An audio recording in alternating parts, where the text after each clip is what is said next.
Hey there, everyone. Welcome to the Joss Speak Digital Podcast. My name is Jessica. I go by Joss Speaks, as you all know. Today we have Taniqua Russ. I said it right, correct? Yes. Thank you. And she is going to tell us about her podcast. She started a podcast called Black Fashion History. And you guys, I am super stoked about her podcast already. So tell us why you started a podcast. Okay, well, first of all, thank you for having me, Jessica. I'm really excited to not only share about my podcast, but also hopefully inspire some people who are listening. So thank you so much. But I started Black Fashion History because I wanted to see more diversity in the fashion industry. Lack of diversity has been a hot button issue, especially this year or in the most recent years of fashion. And then, we think about instances where, we have brands that use derogatory imaging of Black people, and part of that buckles down to, well, where are the Black people in these corporations, or who are the Black people that's contributing? And I had that same question when I was working for a big brand as a sample assistant. And a sample assistant is just the person that prepares all of the fancy clothing that you see in these photo shoots. Every large retailer, as well as every large fashion magazine, has either a sample or fashion assistant, and they do pretty much the same thing. But as I was working as a sample assistant, I realized that a lot of Blackness, Black people, Black brands were missing in the industry, and I wanted to learn more about them. And I would ask my colleagues about some of their favorite Black brands or their favorite Black thought leaders in fashion, and they didn't have an answer for me because they didn't know it. Actually, what they told me was that they don't exist. And I knew that as Black people we existed, so that wasn't the right answer. And so I took it upon myself to go ahead and, research those things and find out for myself, where are these people, where are the Black brands that were started back in the 60s or 70s or even the 50s, and are they still continuing today? Where are the Black people that's contributing to fashion? And as I came across the information, I wanted to share. And so I started the podcast to really just be a historical audio archive of this information so that people can have a place to go to find out more about our contributions as a people to fashion especially, and that their answer can no longer be that we don't exist, because we do exist, and we've existed from years from now, and we've contributed so much to the point where our influence is still felt even if we're not given the credit. So I just wanted to share that, and people have been loving it, so which has been both surprising and encouraging. Oh, I love the idea and I love the concept. So tell us some of the fashion icons that are African American that we don't know about. So if you could give us just a couple of names off the top of your head. Okay, sure. So one of my most popular episodes is the one that I did on a woman named Ann Lowe, and she is a Black fashion designer, but she's also the person that created the wedding dress for Jackie O, which is President Kennedy's wife. And that's such a big deal because she created that dress in 10 days.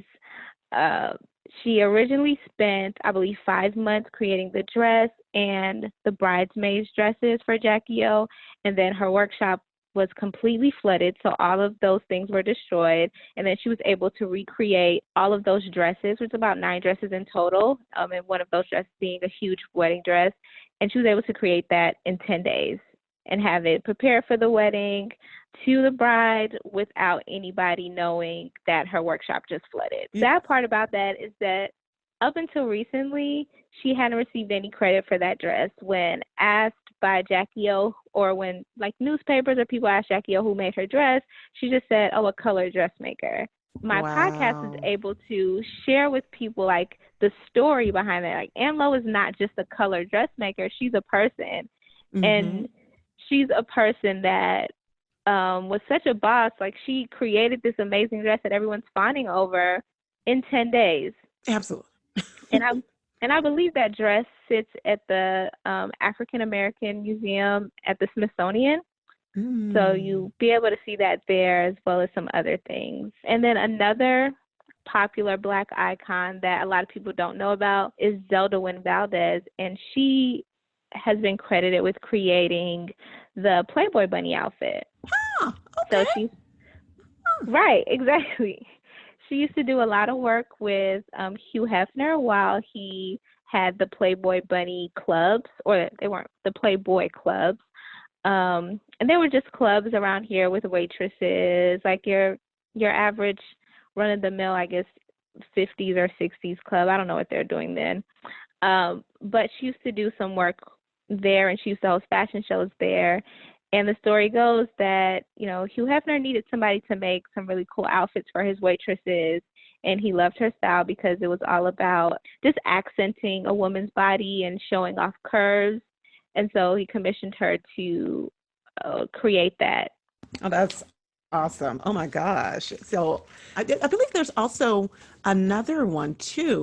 I want to say there was another famous fashion Black woman who created clothing for another First Lady of the White House. I want to say it was, I can't remember her name, but if I find her name, I will send it to you. And I believe Please she was do, a because I want to. dressmaker as well. I remember doing, because I do research in maternal health, and I was doing just some basic research around just historically mental illness and all that good stuff. And I ran into her bio, and she had done some work with one of the other first ladies, and then they fell out, and then she ended up. They got into like a big brawl, and then she did a lot of for the elite Caucasian women in that time. I cannot remember her name, but when I find it, I will send that over to you. Please do. That sounds interesting. Yeah, but there's more. There's definitely more. And you're right. Like, how can Yeah, they sit up there. there and act like, oh, no, you guys were doing nothing during this? Really? Right. I think the issue is people don't take the time to go and look for that information. And that's part of why I create the podcast, because I wanted the information to be present and easily accessible so that it will hopefully encourage people to take the time out and seek that information. But that's just a lazy response people say when they don't know and then they don't want to go know. Yep, absolutely. Okay, so she actually, it's Elizabeth Hobbs Kinkley. Oh, Elizabeth Yes, Keckley, yeah. Kinkley. Yeah, Yes, she there is we go. another dressmaker. She's a Yes. former slave. Mhm. I'm actually reading her book right now. Oh, awesome. Yes. And she worked with President Lincoln's, Yes, the first lady for President Lincoln. So, and she was a seamstress, and they fell out. And so, yeah, I will subscribe to your podcast so I can hear your thoughts after you finish reading her book. All right. So, what impact do you hope that your podcast has in the world? I think you've kind of answered that in the first question a bit, but what impact do you hope that your podcast has in the world? well, yeah, like I said earlier, I really just want to be a historical archive for people and definitely shine light on these legends, as I like to call them, who didn't get the opportunity to smell their roses or receive their awards while they were alive. And above that, I also hope to inspire people that are listening to venture into, those unknown areas that they may be interested in. There seems to be a lack of diversity across the board when you think about all industries. And sometimes, we can be afraid as people to go in there, or we feel like we don't have the same amount of resources that other people groups have, or maybe we don't have the money. And so by hearing these stories of people who have done so much in fashion, so much so that their work is felt today, I also encourage people to just put themselves out there, venture into the unknown space, even if people don't look like you, and believe that you can make a difference and you can inspire somebody, not just today, but years from now when they're telling your story.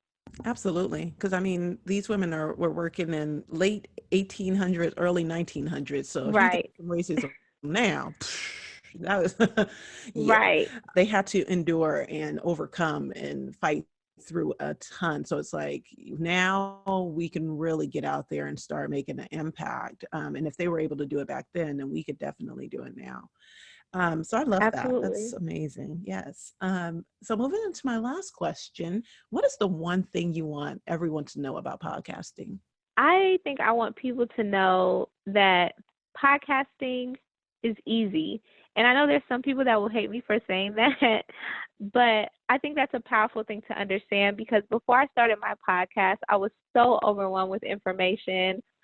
I was overwhelmed with the amount of podcasts that were already out there and people who are doing such a great job with it that I felt like there's no way that I could possibly do that. It's got to be really hard. But once I pushed myself to start, and once I like took hold of the concept that podcasting is easy, it really encouraged me to go after it. And I think once you get over the mind hurdle that something is too hard for you to accomplish, it really makes going after it easier. And so I had to understand like podcasting is easy. And what I mean by that is that you can do it. It's easy to get started. You can find a way. You can do it. And whatever message that you want to get out there and whatever passion or thing that's on your heart to share with people, it's definitely needed in this world. And it's easy to do. Just get started. Oh, I love that. I love it. Yes. And you're right. Right. When I first got started with this, I was like, what? It's an RSS feed.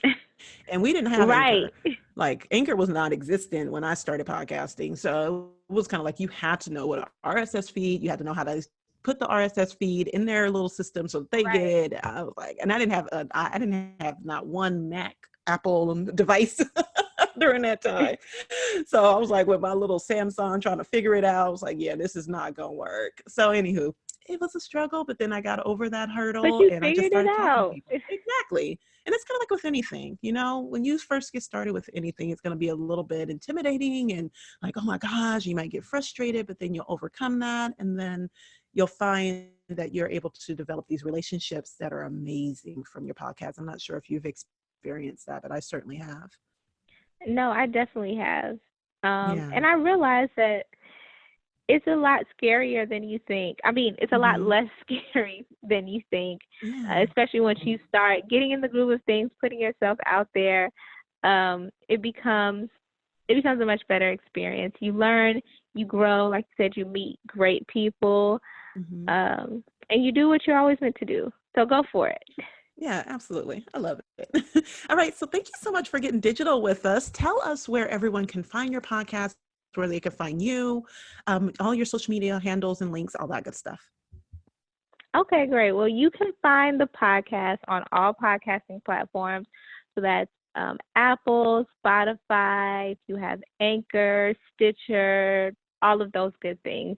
And we are Black Fashion History. Plain and simple, nice and easy to remember. If you're looking for Black Fashion History, you'll find us. And then, of course, you can follow the podcast on Instagram and Facebook at Black Fashion History Podcast. And there I like to go a little bit deeper than the episode and like sharing images of the people that I talk about as well as their work. So if you're interested in that, please do follow. And then, of course, you can follow me at Taniqua Russ on everything. So that's TANIQUARUSS on all social media platforms.